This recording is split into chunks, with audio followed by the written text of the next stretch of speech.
I just wanted to make a short video today about something called learned optimism, a psychology term. It's in a book called Learned Optimism, funnily enough. And the guy who wrote it, Martin Seligman,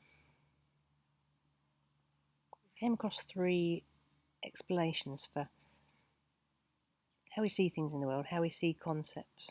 So I just wanted to go through some of those for this day, for this mental health, and see how we can choose to see something optimistically or from a pessimistic response.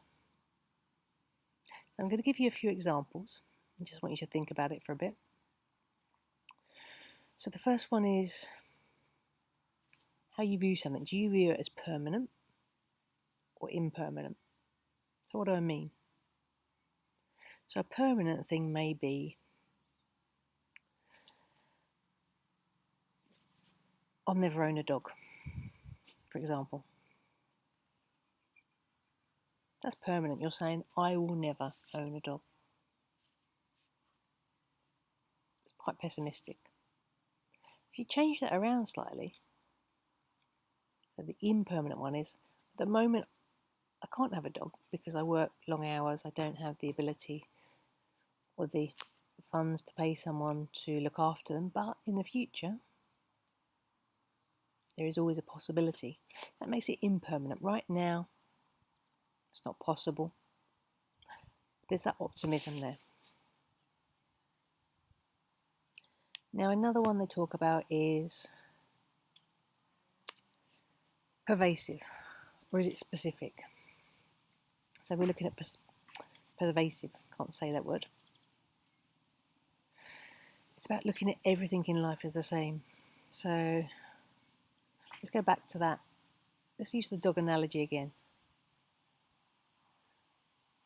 Trying to own a dog is like everything else going on in my life. I've tried to have one. I've tried to think of ways to have one. It's never happened.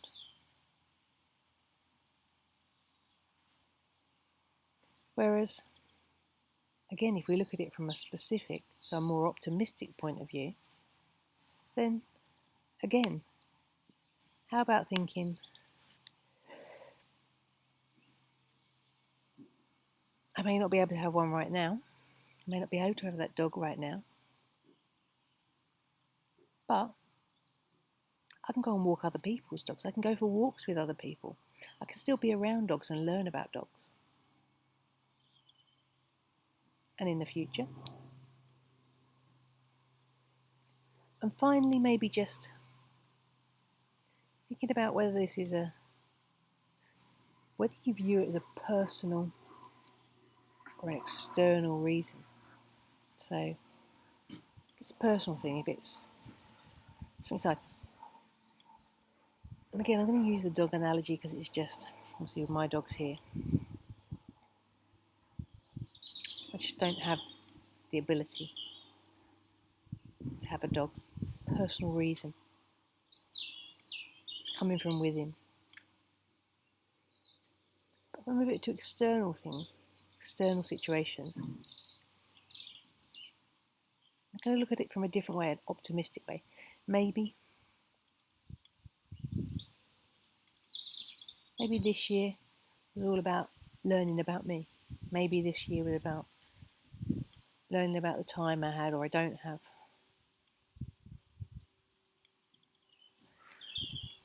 And next year can be different. Because I'll have learned more about me. So look at the way you talk to yourself. See how you have that conversation in your own head. Become that optimist. The optimist within. I'm Becky and I'm a hypnotherapist at the Bridgeham Clinic, County Oak, Crawley.